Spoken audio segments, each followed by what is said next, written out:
السلام علیکم ورحمۃ اللہ وبرکاتہ۔ آج کی اس ویڈیو میں ہم اللہ تبارک و تعالیٰ کی اس کلمات کے بارے میں جانیں گے جو چھوٹی ہے اور بہت فضیلت والی ہے، اور وہ کلمات یہ ہے: انا للہ و انا الیہ راجعون۔ ویسے تو اس کلمات کو ہم سبھی بہت اچھے طریقے سے جانتے ہیں، اور ہم اس کلمات کو کسی کے مرنے کی خبر سنتے ہی پڑھتے ہیں، اور پھر اس کلمات کو ہم بھول جاتے ہیں،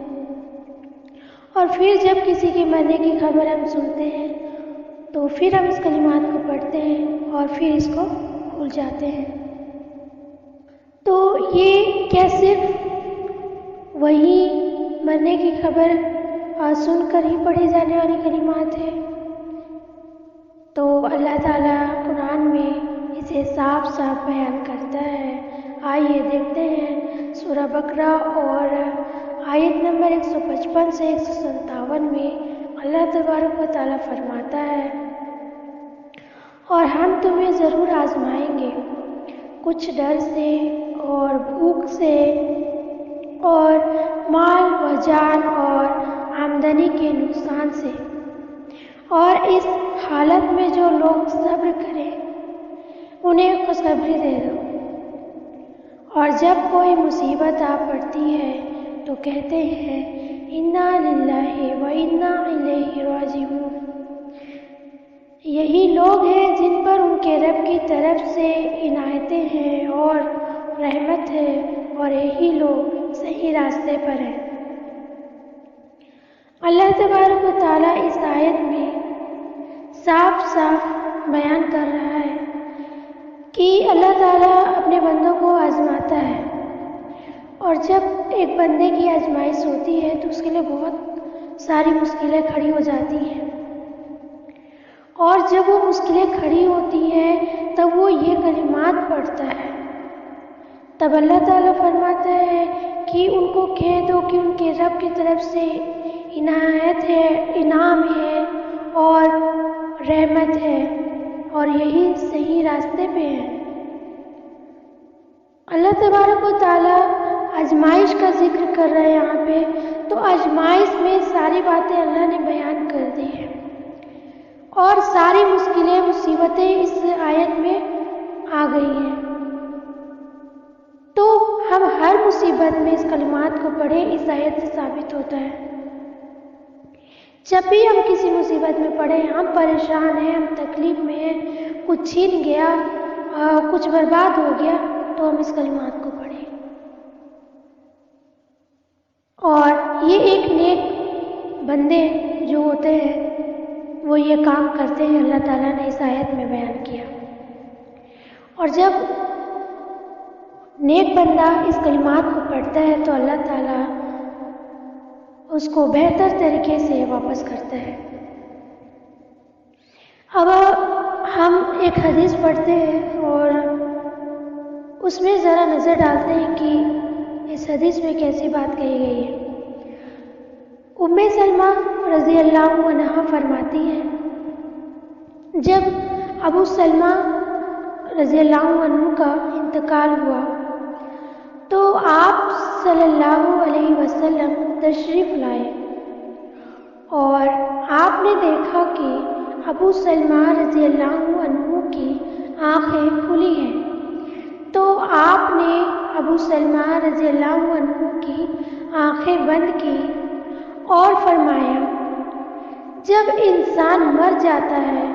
تو اس کی روح نکلتی ہے تو اس کی آنکھیں اس کا پیچھا کرتی ہیں، لہذا مرنے کے بعد آنکھیں بند کر دینا چاہیے۔ اور آپ صلی اللہ علیہ وسلم نے فرمایا: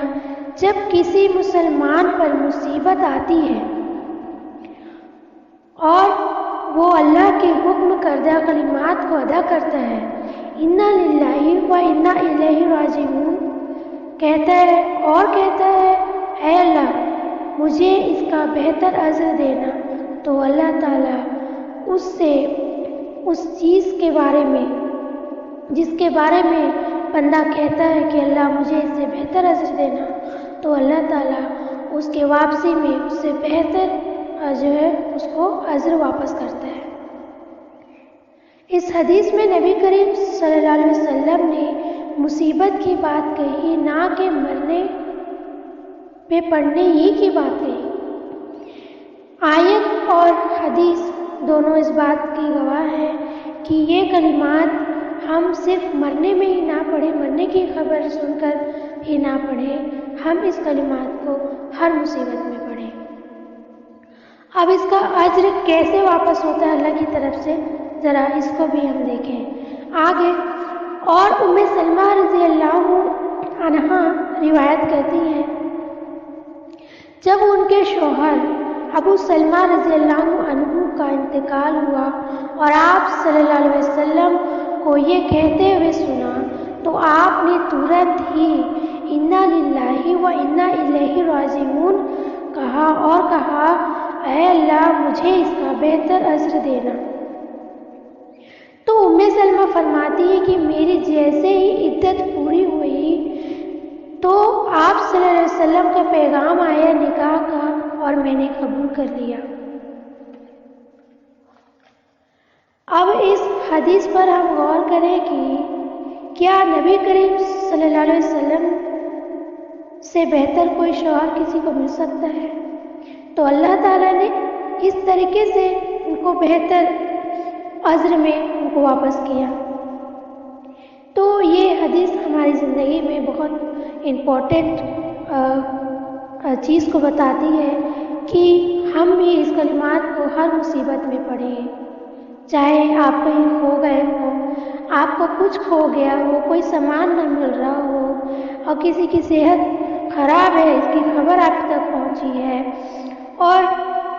کسی کے مرنے کی خبر آپ تک پہنچی ہے، کسی کا ایکسیڈنٹ ہو گیا، مطلب ایسے بہت سی تکلیفیں ہیں، ایسے انگنت تکلیفیں جو اللہ کے بندوں کو ہوتا ہے، اس وقت اس کلمات کو ہم ضرور پڑھیں اور اللہ تعالیٰ سے اس کا اجر طلب کریں، تو انشاءاللہ اللہ تعالیٰ ہم کو اس کے بدلے میں بہتر چیز واپس کرے گا۔